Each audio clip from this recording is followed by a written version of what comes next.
होता तो मुलाजिम कामचोर हो जाता ही। अच्छा अब फिक्र ना कर मैं आ गई हूँ ना आपका हाथ बटा दिया करूँगी, बल्कि कल से बावर्ची खाने की तरफ से आप बिल्कुल आज़ाद हैं। नहीं बेटी आप तंग पर जाएंगी। राहत खाला महजूब सी हो गई थी। वो शर्माते हुए बोली, उनके कामों की वजह से मैं तंग नहीं पड़ती खाला जान। अल्लाह पाक आपके रिश्ते को खुशियों भरी तवालत दे। राहत खाला ने खुलूस दिल से दुआ की। आमीन। तनाविश के होनटों से बेसाख्ता फसला। राहत खाला मानी फेज अंदाज में मुस्कुरा दी। तनाविश भी खफीफ अंदाज में हंस दी थी। शाम की आज़ान सुनकर वो नमाज पढ़ने चल दी। नमाज पढ़कर वो ख्वाबगाह में दाखिल हुई। कबीर दादा अभी तक बेखबर पड़ा था। गुस्ल खाने में घुस कर उसने गुस्ल किया और नए कपड़े पहनकर सिंगार मेज़ के सामने खड़ी हो गई। मेकअप का सामान तो वहाँ मौजूद नहीं था कि वो सजती सुनूरती। बस बालों को कनघी करके उसने खुशबू लगाई और कबीर दादा को उठने बेड की तरफ बढ़ गई। उसके साथ नींद दराज होते हुए वो इसके बालों में उंगलियों फेरने लगी।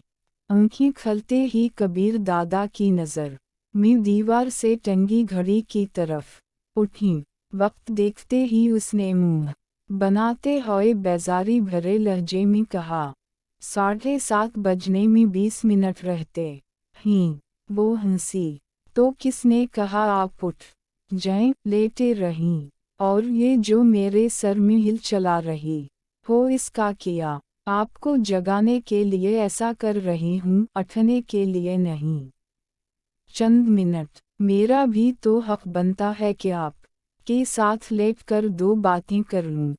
तुम्हारे नाज और लाड उठने के लिए नहीं लाया हूँ मुहतरमा। वो फलसफियाना लहजे में बोली। तो किस ने कहा है मेरे नाज उठाएं? मैं नाज उठने आई हूँ, उठवाने नहीं। कबीर दादा झुलाते हुए बोला। फिर वही रोमांस। वो कहूँ बाज आने वाली थी। शरारती लहजे में बोली, जो प्यारा लगता है ना, इससे रोमांस झाड़ा जाता है। जनाब, तो मैं तुम्हें प्यारा लगता हूँ?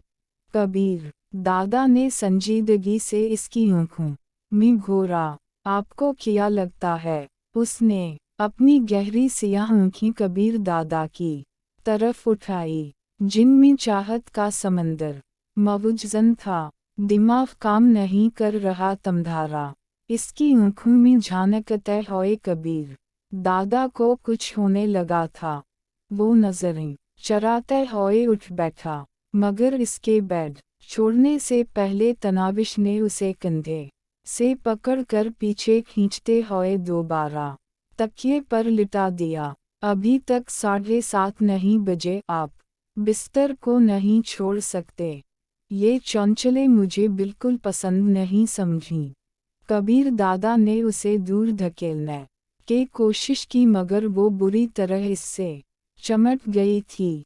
क्यों इतना भी हक नहीं बनता कि आप 2 मिनट मुझसे बातें कर लीं? वो दिखोते हुए बोला। तो बातें करने के लिए और वक्त नहीं मिलेगा? किस वक्त मिलेगा? खाना खाकर आप घर से बाहर निकल जाएंगे और फिर मालूम नहीं रात 12 बजे लौटेंगे या इससे भी देर कर दें।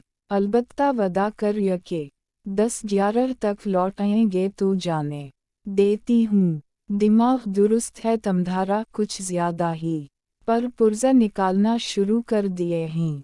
कबीर दादा को सचमुच तप चढ़ गई थी। दूर हटू, इसने सख्ती से उसे दूर झटका। बस 5 मिनट और 7:30 बजे चले जाना।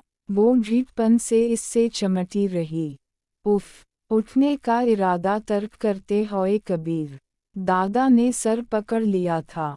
इसके वहम वाओ गुमान में भी नहीं